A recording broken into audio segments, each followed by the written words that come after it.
ബിസ്മില്ലാഹിർ റഹ്മാനിർ റഹീം. Hello, welcome back. അപ്പോൾ എന്താ ചെയ്യുക, വീട്ടിലിരുന്നിട്ട് ഇങ്ങനെ മടി പിടിച്ചിട്ടിരിക്കുക. വീഡിയോ ആക്കാനും ഒരു സുഖമില്ല, കുക്കിംഗ് ആക്കാനും ഒരു ഇൻട്രസ്റ്റ് ഇല്ലാത്തൊരു ദിവസമായിട്ടോ. അപ്പോൾ ഇനി കുട്ടികൾ പറയുകയാണെങ്കിൽ, സ്കൂൾ വിട്ട് പറയുകയാണെങ്കിൽ നോർമലായിട്ടുള്ള ചോറ് കറി കൊടുത്താൽ അല്ലെങ്കിൽ ബ്രേക്ക്ഫാസ്റ്റോ അങ്ങനെ എന്താ കൊടുത്താൽ കഴിക്കാനും അവർക്കൊരു താല്പര്യമില്ല. അപ്പോൾ പിന്നെ നോർമലായിട്ടുള്ള ഫുഡിന് തന്നെ അതിനൊരു വെറൈറ്റി ആക്കിയിട്ട് കൊടുക്കാമെന്ന് വിചാരിച്ചിട്ടാണ് ഞാനിപ്പം ബീട്രൂട്ട് പുലാവ് ഉണ്ടാക്കുന്നത്. അപ്പോൾ ബീട്രൂട്ട് പുലാവ് ഞാനെങ്ങനെ ഉണ്ടാക്കിയിട്ടുള്ളതെന്ന് വെച്ചാൽ അതിപ്പോൾ ഞാൻ ഇതിൽ കാട്ടാം. പക്ഷേ ഇതിൻ്റെ റിസൾട്ട് ഇല്ലേ, പെർഫെക്റ്റ് ആയിട്ടുണ്ടായിരുന്നു കേട്ടോ. വിചാരിച്ചതിനേക്കാളും നല്ല ടേസ്റ്റ് ഉണ്ടായിരുന്നു. അപ്പോൾ ഇത് ഞാൻ നമ്മൾ സാധാ ബീട്രൂട്ട് വറവൊക്കെ ഉണ്ടാക്കുന്നില്ലേ, അതുപോലെ ഒന്ന് ഗ്രേറ്റ് ആക്കിയിട്ട് എടുത്താൽ, ഞാനിപ്പോൾ മിക്സിയിൽ ഗ്രേറ്ററിൽ ഒന്ന് ചോപ്പാക്കിയിട്ട് എടുത്തത്. ബീട്രൂട്ട്, ഉള്ളി, പച്ചമുളക് ഇത്രയാണ് കേട്ടോ ഇതിലിട്ടിട്ടുള്ളത്. എന്നിട്ടിത് ഒരു കടായി വെച്ച് കൊടുക്കുന്നുണ്ട്. നല്ല ഒരു ബ്രാസിൻ്റെ ഒരു കടായി വെച്ച് കൊടുക്കുന്നുണ്ട്. അതിലോട്ട് വെളിച്ചെണ്ണ ഒരു 1.5 ടേബിൾ സ്പൂണോളം വെളിച്ചെണ്ണ ഒഴിച്ച് കൊടുത്തിട്ട് കടുക് പൊട്ടിക്കുന്നുണ്ട്. എന്നിട്ട് ഇപ്പോഴാണെങ്കിൽ എൻ്റെ കയ്യിൽ കറിവേപ്പിലൊന്നും ഇല്ല. എന്നിട്ട് മുറിച്ച് വെച്ച എല്ലാ ബീട്രൂട്ട്, ഉള്ളി, പച്ചമുളകും ഇത്ര ഇട്ടിട്ട് ഒന്ന് ഇളക്കുന്നുണ്ട്. എന്നിട്ട് അതിലോട്ട് ഉപ്പും മഞ്ഞൾപ്പൊടിയും കൂടി ഇട്ടിട്ട് വീണ്ടും ഒന്ന് ഇളക്കുക. എന്നിട്ട് മൂടി വെച്ചിട്ട് നല്ല ലോയിൽ തീ വെച്ച് കൊടുത്തിട്ട് ഒരു 10 മിനിറ്റ് വേവിച്ചെടുക്കുക കേട്ടോ.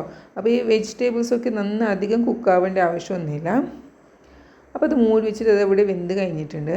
ഇനി ഇതിലോട്ട് ഞാൻ ചോറ് ഇട്ട് കൊടുക്കുന്നുണ്ട്. അപ്പോൾ ചോറാണെങ്കിൽ ജീരകശാല റൈസാണ് കേട്ടോ. ഇപ്പോൾ ഇത് ഞാൻ കുക്കറിൽ വെച്ചിട്ട് നമ്മുടെ നെയ്ച്ചോറൊക്കെ വെച്ചെടുക്കുന്നില്ല, അതുപോലെ വെള്ളം ഒഴിച്ചിട്ട് ഒന്ന് കുക്കാക്കിയിട്ട് എടുത്തിട്ടുണ്ട്. എന്നിട്ട് ഇത് ബീട്രൂട്ട് ഇവിടെ വറവ് റെഡി ആയിട്ടുണ്ടല്ലോ, ഇതിലോട്ട് ഈ ചോറിട്ടിട്ട് ഒന്ന് മിക്സ് ആക്കുകയാണ് ചെയ്തിട്ടുള്ളത്.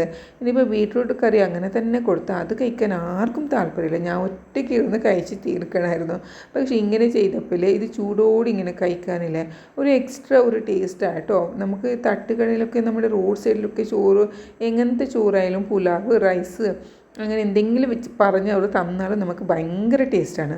അപ്പോൾ അതുപോലത്തെ ഒരു ടേസ്റ്റ് ആയിട്ടുള്ള ഒരു ഈവനിങ് ചോറാണ് കേട്ടോ. പിന്നെ ഇത് വൈകിട്ടാണെങ്കിൽ കുട്ടികളും സ്കൂൾ വിട്ട് വന്ന് അപ്പോഴേക്ക് ഞാൻ വിചാരിച്ചു ആദ്യമേ അവർ എല്ലാ നാളും കിച്ചണിലോട്ടാണ് പോകുന്നത്. പക്ഷേ ഇന്നത്തെ ദിവസത്തിൽ അവർക്ക് വന്ന് കുറേ കാര്യങ്ങൾ പറയാനുണ്ടായിരുന്നു. വേറെ ഒന്നുമല്ല, ബാക്കിയുള്ളവരുടെ എന്താ പറയുക, കുറച്ച് സജഷനുകളൊക്കെ ഉണ്ടാവും. ഓരോരുത്തർക്കും ഓരോ സജഷനുകൾ. പിന്നെ വരുമ്പോൾ ചിലതായിട്ട് എന്തെങ്കിലും തട്ടി മുട്ടിയിട്ട് അവർക്ക് എന്തെങ്കിലും കാര്യം നടന്നിട്ടുണ്ടാകും, അതൊക്കെ എക്സ്പ്ലെയിൻ ആക്കാനൊക്കെ ഉണ്ടാവുമല്ലോ.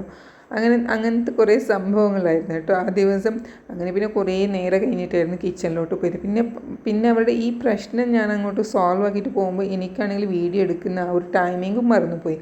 അങ്ങനെ ബാക്കിയുള്ള വീഡിയോസൊന്നും എനിക്ക് എടുക്കാനും പറ്റിയിട്ടുണ്ടായിരുന്നില്ല.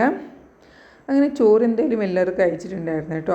പിന്നെയാണെങ്കിലോ അവർ എല്ലാ നാളും തന്നെ പോകുമ്പോൾ പറഞ്ഞിട്ടുണ്ടായിരുന്നു നമുക്ക് ഊരിയക്കീയുടെ ചാട്ടില്ല അത് ഉണ്ടാക്കണമെന്ന്. പക്ഷെ ഞാനാണെങ്കിൽ അത് ഓർമ്മയില്ലാതെ ഞാൻ ഈ ബീട്രൂട്ട് പുലാവ് റെഡിയാക്കിയിട്ട് വെച്ചിട്ടുണ്ടായിരുന്നല്ലോ. അതുകൊണ്ട് തന്നെ എല്ലാം പോയി കഴിഞ്ഞിട്ട് ഒരു രാത്രിക്ക് പിന്നെ ഭക്ഷണം ഉണ്ടാക്കാതെ ഈ ഉരക്കി പുലാവാണ് കേട്ടോ, ഉരക്കി ചാട്ടാണ് ഉണ്ടാക്കിയിട്ടുള്ളത്. അപ്പോൾ ഈ ഉരക്കിയില്ലേ, ഈ പൊരി നമ്മൾ ഇതിന് ഉരിയക്കി എന്നാണ് പറയുന്നത്.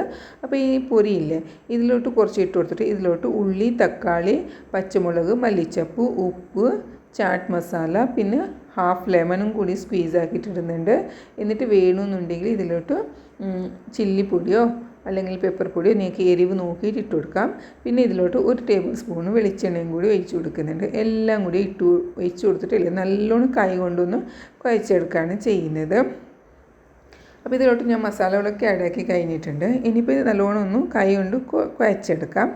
എന്നിട്ട് സെർവ് ആക്കിയിട്ട് കഴിക്കാം കേട്ടോ. അപ്പോൾ പിന്നെ അധികം ഹെവി ആയിട്ട് ഞാൻ മാത്രമാണ് ഹെവി ആയിട്ട് ഡിന്നറൊന്നും കഴിക്കാത്തത്. കുട്ടികൾക്കാണെങ്കിൽ ഹെവി ഡിന്നർ നിർബന്ധമായിട്ട് ഞാൻ കഴിപ്പിക്കാറുണ്ട്.